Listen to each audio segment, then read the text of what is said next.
Nous allons aussitôt enchaîner avec le second panel, les infrastructures logistiques en Algérie, un relais régional. J'en appelle à Monsieur Ammar Triche, qui est directeur des routes et des infrastructures chez Lafarge Holcim,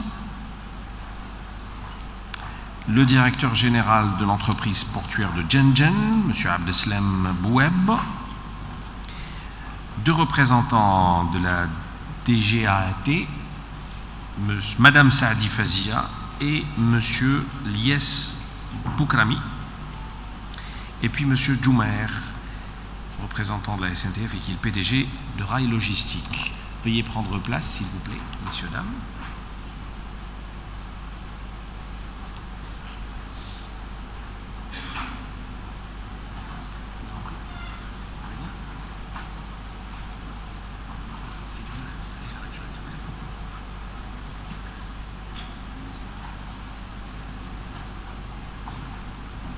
Bonjour, prenez place. Bonjour madame.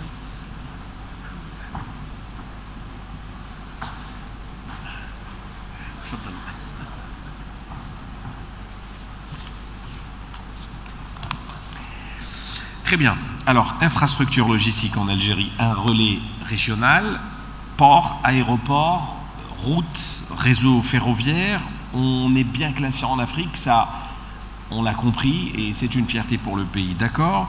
Est-ce qu'aujourd'hui, c'est quand même, peut-on le dire, suffisant en prenant compte des ambitions économiques affichées par l'Algérie comme étant un acteur régional incontournable? Quels sont les efforts qu'on doit fournir davantage afin qu'on joue pleinement notre rôle d'acteur régional? Je donnerai peut-être la parole à Monsieur Djoumer pour un peu nous parler du secteur du rail, qui est aujourd'hui primordial. Donc, bonjour tout le monde.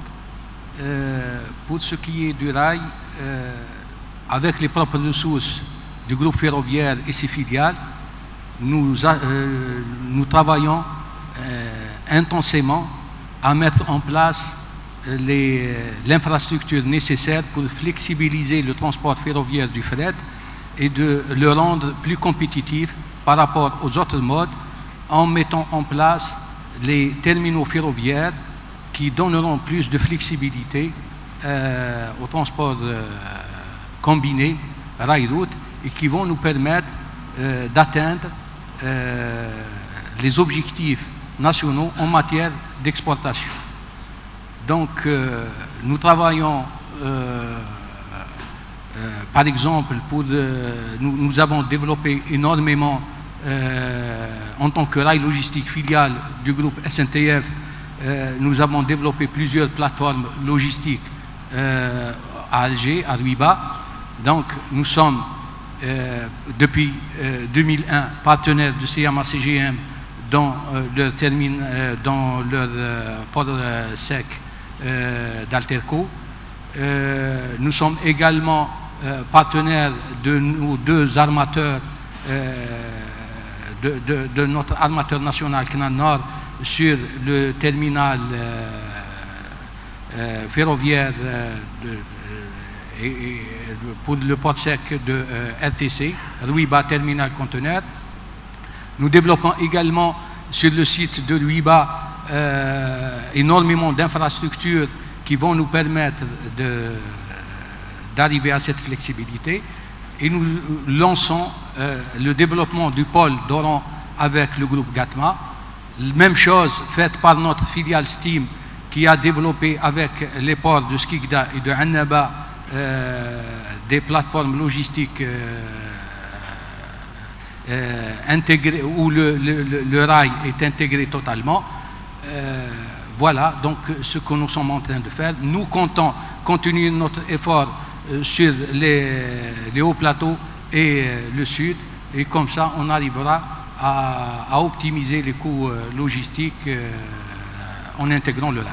Voilà. D'accord. Voilà pour ce qui est du secteur des rails. J'aimerais bien aussi que nous nous intéressions un peu au secteur des maritimes et portuaires plus précisément. Alors aujourd'hui on peut parler de chiffres qui comptent 51 infrastructures maritimes de manière générale, 11 ports de commerce, 2 ports pétroliers, 41 ports de pêche et un port de plaisance.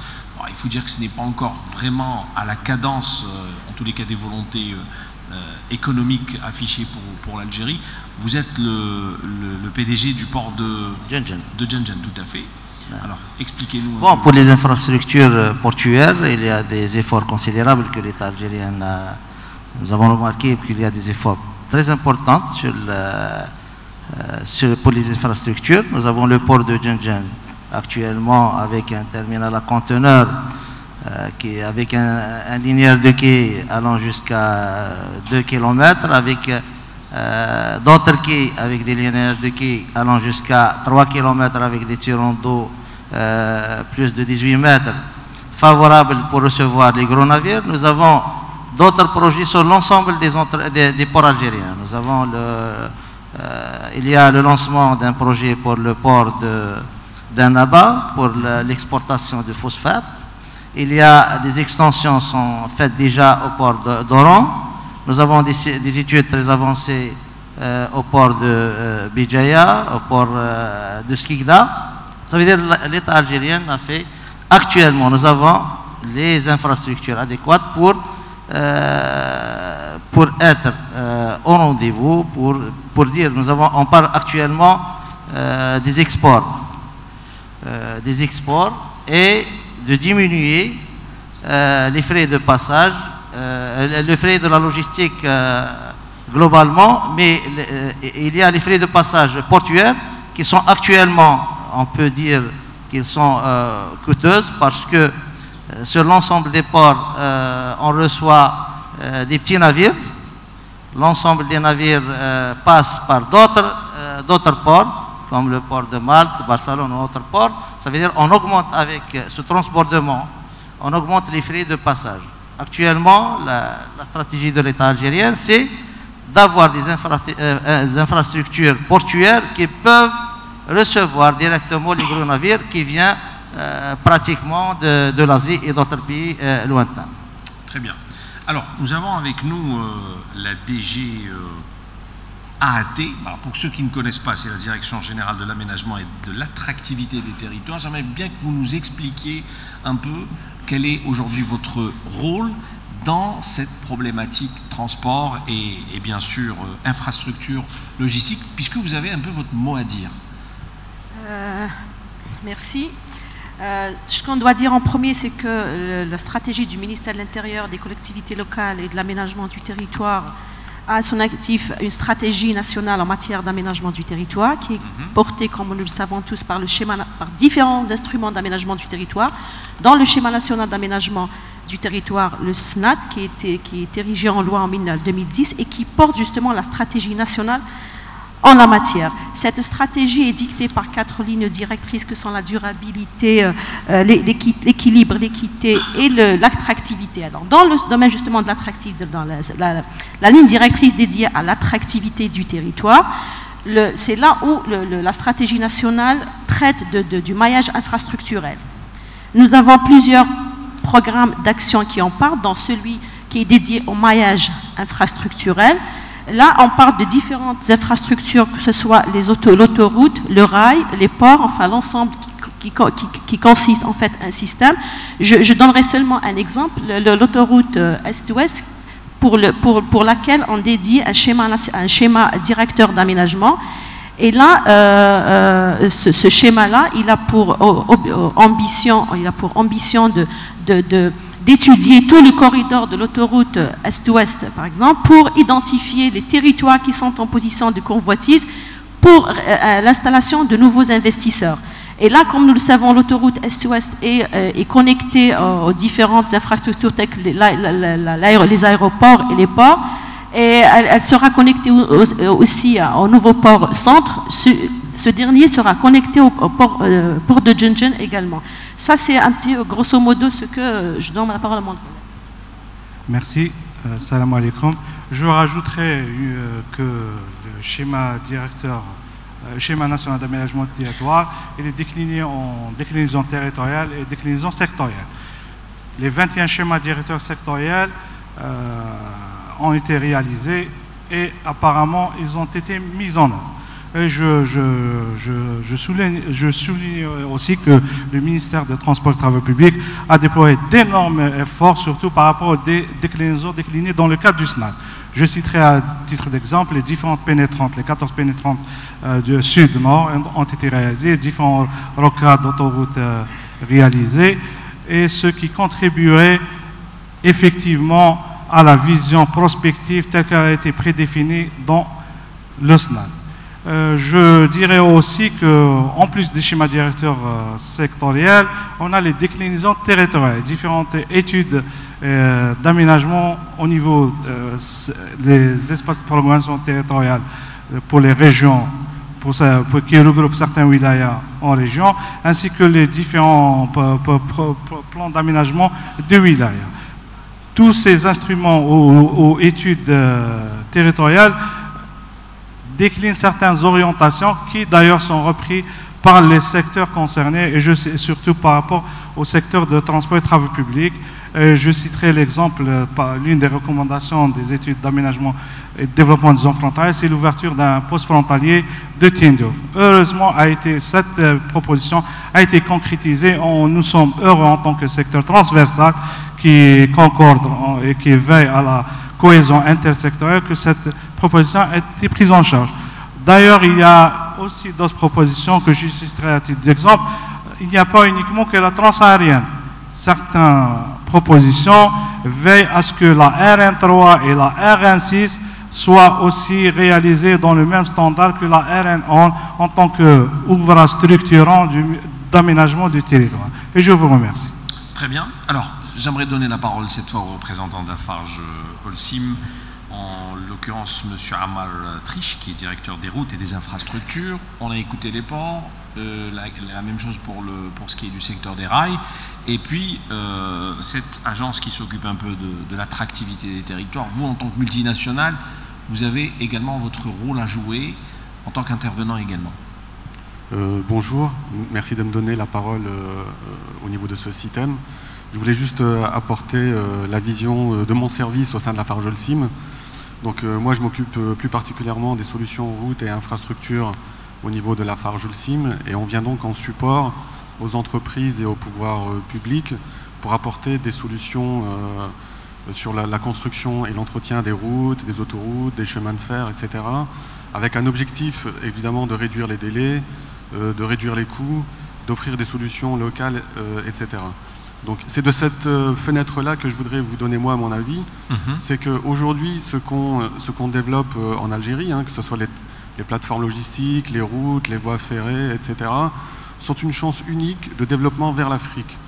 Parce qu'en fait, que ce soit en termes de conception, en termes de réalisation ou en termes de gestion, ça sera toujours de meilleures solutions et qui sont plus adaptées au continent africain que ce que pourront proposer nos homologues européens ou américains. Donc tout ce qu'on pourra développer ici en Algérie et spécifiquement avec des matériaux locaux, avec des entreprises locales, avec des bureaux d'études locaux, sera toujours une meilleure réponse au niveau africain. J'ai croisé ici des entreprises, des bureaux d'études, des laboratoires, et c'est à eux que je pense, plus qu'aux marchandises. Je pense que le savoir-faire algérien pourra s'exporter très facilement au continent africain. Très bien, on ouvre le débat. S'il y a des questions dans la salle, y a-t-il des interventions? Oui, on vous donne le micro. Merci. Yahya Nazef, consultant, ancien du secteur des transports. Alors aujourd'hui, on parle beaucoup d'attractivité. Il est vrai que un grand axe routier qui est en fait l'autoroute Est-Ouest a eu beaucoup de succès. On est pratiquement donc sur la fin des travaux. Mais généralement, l'annonce comme si vous voulez, on n'a pas de tradition de péage. Alors, l'annonce du péage pour l'année prochaine est peut-être de nature un peu à dissuader un certain nombre d'usagers de cette autoroute. Alors, généralement, ailleurs, quand il y a une autoroute, on a toujours la possibilité de prendre une solution alternative quand elle ne nous convient pas, c'est-à-dire prendre les nationales. Or, aujourd'hui, avec le développement du parc roulant, surtout les gros transports, est-ce que ce n'est pas de nature, donc je vais dire un peu à dissuader les usagers, sauf à trouver un point d'équilibre. Et là, je m'adresse donc aussi bien au ministère des Transports, du ministère du Commerce, mais également de l'Intérieur, puisqu'on parle évidemment de l'attractivité. Comment concilier un peu tous ces éléments, sachant pertinemment qu'une bonne partie peut-être du trafic risque de basculer sur les routes nationales, quand on connaît la capacité d'absorption de ce trafic, qui est absolument très très réduite, parce que très souvent, malheureusement, les routes nationales ont été un petit peu oubliées parce qu'on a mis un peu le paquet davantage sur les axes autoroutiers. Alors, est-ce que ça là aussi, quand dans le discours de M. le ministre, mais également de la présidente du CITEM, on a annoncé que les coûts de la logistique sont à peu près de 35%, est-ce que ce n'est pas de nature là aussi, là, peut-être un peu à contrarier, comment compte-t-on trouver la solution? Je vous remercie. Donc, est-ce que ce chapitre péage autoroutier a été introduit dans la démarche? Je ne sais pas si vous avez des éléments de réponse sur ce point. Voilà, nous avons, pour optimiser les coûts logistiques, nous avons toute une chaîne de valeur et plusieurs processus dans cette chaîne. Donc, nous devons s'atteler à optimiser chaque élément de cette chaîne pour arriver justement à avoir des coûts moindres. Tout à l'heure, les gens qui ont intervenu avant nous parlaient de l'Europe à 15% du coût logistique. L'Europe également, il y a du péage. Et donc, pour le chemin de fer, c'est une opportunité pour justement capter plus de fret à charge pour nous, d'optimiser les temps de parcours et de flexibiliser nos plateformes logistiques de manière à faire du combiné, et de cette manière nous pourrons économiser sur tous les processus et également avoir des coûts moindres. Ça d'un côté. De l'autre côté, il faut également faire l'effort nécessaire sur la formation et la professionnalisation de la logistique en Algérie, de manière à ce qu'on puisse capitaliser le savoir-faire et justement avoir des coûts en moins importants. À titre d'exemple, l'année passée, nous avons fait un transfert d'un stacker de Alger sur Djenjen. Ça nous a coûté 5 jours. Cette année, avec l'expérience acquise, nous avons fait le transfert dans une journée. Donc, je pense que c'est jouable et on peut faire énormément de choses. D'accord. Vous souhaitez rajouter quelques points? Allez-y. Je voudrais rajouter une chose en ce qui concerne les collectivités locales. Les collectivités locales, d'ailleurs, déploient d'énormes efforts dans ce sens par rapport à l'efficience et l'efficacité et l'optimisation des actions. Et ça, dans le cadre de la nouvelle politique de service public. Je rajouterai une chose, c'est qu'en ce qui concerne la logistique et le transport, c'est une question de recherche opérationnelle. C'est une science à part entière qu'il faudrait prendre en considération. Et j'étais content d'apprendre que le DG de Logistrans a une formation de base en recherche opérationnelle. Ce qui viendrait peut assurément contribuer vraiment... Et la question de monsieur l'expert sur cette peur de dissuader finalement les usagers avec l'aspect péage et se retourner vers les routes nationales qui ne répondent pas parfois aux normes, est-ce que vous l'avez intégré dans vos études? Bien sûr, ce volet est pris en considération, surtout par rapport à l'initiative privée. C'est parce que toute l'activité, en principe, bien sûr avec certains services publics, elle sera assurée par le privé. Je ne pense pas que le privé doit occulter cette dimension d'optimisation et de rationalisation de ses moyens. Et s'il n'a pas à gagner, plutôt s'il a à perdre en empruntant la route nationale, je ne pense pas qu'il va continuer. Peut-être pour certaines activités subalternes, peut-être isolées, mais pour les grandes entreprises, que sa dimension, je pense qu'elle est prise en considération. Je vous remercie. D'accord. Une autre question? Y a-t-il une autre question dans la salle? Non. Alors, oui. Monsieur, s'il vous plaît, si vous pouvez vous mettre debout, comme ça l'hôtesse vous verra. Vous pouvez vous mettre debout, s'il vous plaît, comme ça l'hôtesse vous verra. Voilà. Merci.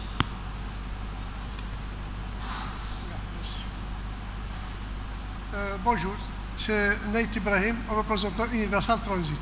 Pardon? Nate Ibrahim, représentant Universal Transit. D'accord. Notre camarade a parlé de transfert de route vers le train.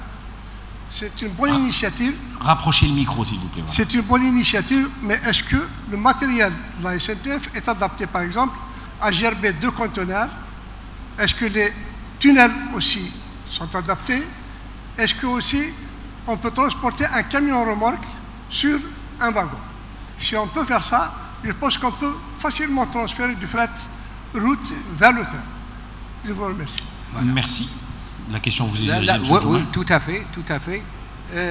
Donc aujourd'hui, le réseau, la rocade Nord, aujourd'hui, ne nous permet pas de gerber 2 conteneurs sur un même wagon. Pourquoi? Parce que le gros des tunnels réalisés sur cette rocade, il date d'avant indépendance. Et donc, au vu des gabarits et tout ça, il nous est très difficile de gerber aujourd'hui de conteneurs.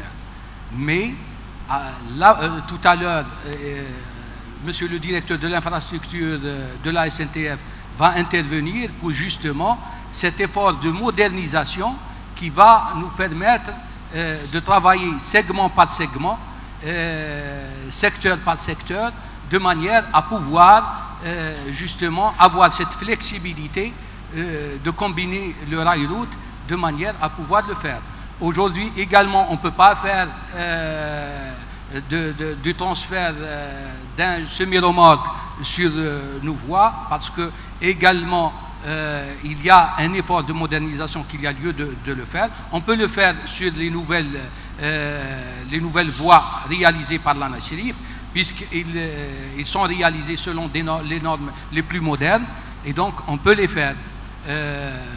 Les anciennes où il y a le plus grand flux ferroviaire, il nous reste du travail à faire, c'est ce que nous sommes en train de le faire. Très bien. Une autre question, éventuellement la toute dernière? Très bien. Alors, j'en ai une pour finir avec ce panel. On estime aujourd'hui que 97% des opérations de transport en Algérie se font par voie routière. Est-ce qu'aujourd'hui, il y a éventuellement un espoir que cette tendance soit modifiée à court ou moyen terme, notamment avec le développement du maritime et du ferroviaire? Monsieur le PDG du port de Djenjen. Bon, il est nécessaire de développer cette activité parce que réellement, si on parle vers le transport vers les pays africains, je vous donne un exemple. Vers la Mauritanie, il faut calculer, est-ce que réellement avec un RoRo, un port algérien, le port d'Oran ou le port d'Alger ou de Djenjen, vers la Mauritanie, il est moins coûteux de transporter une marchandise par la voie terrestre? C'est une question à poser. En même temps, de faire, parce que réellement, on parle des 34% des frais de la logistique. Mais quelle est notre part dans les 34% déjà sur la logistique? Parce qu'on parle sur la diminution des 34 à 15%, mais réellement, quelle est notre part, la part des sociétés algériennes sur les 34%? Parce que c'est le fret maritime, il coûte cher, et c'est les entreprises, les armateurs internationaux qui bénéficient réellement de cette part. Alors, il est nécessaire de monter des projets de bout en bout, ça veut dire à l'export ou à l'import. Ça veut dire, c'est pour ça que nous avons déjà discuté avec nos amis de Logitrans, nos amis de Gatma, Knan Med et Knan Nord, de développer cet aspect en export ou en import, de faire, premièrement, il y a l'unité de production, il y a le transport terrestre vers les ports et il y a Gatma qui prend en charge le transport maritime vers les pays africains ou les pays européens. Il est très nécessaire parce que si on calcule bien les frais de transport de la logistique, les autoroutes, c'est pour ça que nous avons déjà été présents dans une conférence sur les autoroutes de la mer. Il est nécessaire, si on parle actuellement, par exemple, de l'export de fruits et légumes, c'est avec un fret maritime avec des ro-ro. Si on parle, par exemple, actuellement, l'export du ciment vers le Niger, est-ce qu'il n'est pas bénéficiaire de le faire vers le port de Cotonou? Ça veut dire un transport maritime vers un port africain et après ça, un transport terrestre vers le Niger. Il faut calculer ces frais et je crois que le fret maritime il est très important et c'est la tendance mondiale actuellement. D'accord. Oui. Allez-y. Pour ma part, je pense qu'en fait, toutes ces infrastructures auront leur plein développement et leur pleine optimisation quand tout le réseau sera vraiment complet. C'est-à-dire que quand les routes, les autoroutes, les pénétrantes, la voie ferrée, tout ça sera interconnecté. Et c'est là où toutes ces plateformes prendront leur plein essor. C'est comme un corps humain. Vous avez les artères, vous avez le cœur, et chacun a une fonction dans tout ça. Et quand tout ce réseau sera complet, je pense qu'il aura comment dire, une efficience très très importante au niveau de l'Algérie et apportera beaucoup à l'Algérie. Regardez par exemple le transport par fer. C'est l'un des transports qui, pour les matières premières, qui est le moins coûteux, beaucoup moins coûteux que la route. Vous mettez par exemple plusieurs centaines de tonnes dans un convoi, alors que vous mettez que quelques dizaines de tonnes dans un camion.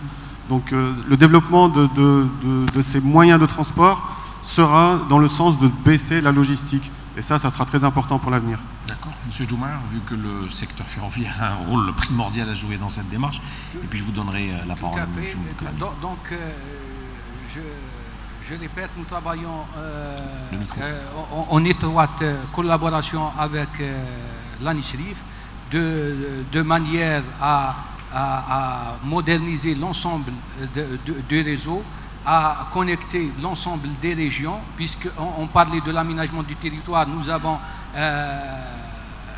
sur le plan sectoriel, nous avons un plan d'aménagement du territoire ferroviaire, du secteur ferroviaire, et donc graduellement, nous allons avoir ces boucles du sud, est-ouest, qui vont nous permettre d'atteindre les zones les plus éloignées et les plus intéressantes économiquement. Et donc, aujourd'hui, par exemple, on parle de Tindouf, aujourd'hui le chemin de fer arrive jusqu'à Béchar, donc on peut imaginer facilement le combiner jusqu'à Béchar, c'est le ferroviaire, de Béchar jusqu'à Tindouf et vers la Mauritanie, du routier. Et donc, voilà également, c'est dans ce sens que les filiales SNTF ont investi énormément sur des moyens routiers. Monsieur Moukhlami, je vous donne le mot de fin. Je vais enchaîner par rapport à ce qui a été dit. Je voudrais rajouter. C'est parce qu'en tant que secteur d'aménagement territoire, nous nous inscrivons dans une vision prospective. Heureusement que le secteur adhère à cette approche, surtout par rapport aux infrastructures ferroviaires. D'ailleurs, j'allais le dire, mais il a déjà dit, je le remercie, par rapport à la boucle ferroviaire du Sud. Et même dans une approche, dans une vision prospective transfrontalière, le rail est indispensable pour cette vision. Et surtout par rapport à certaines études qui ont été déjà programmées, je citerai l'exemple que le rail pour Adrar. C'est qu'une étude, normalement, devait être programmée en termes de faisabilité pour atteindre la wilaya d'Adrar et pourquoi pas Tamnaraset au même titre dans une perspective transfrontalière. Et je vous remercie. Très bien, merci à vous. Merci d'avoir animé ce second panel infrastructure logistique en Algérie, un relais régional. Vous pouvez regagner l'assistance, messieurs, dames.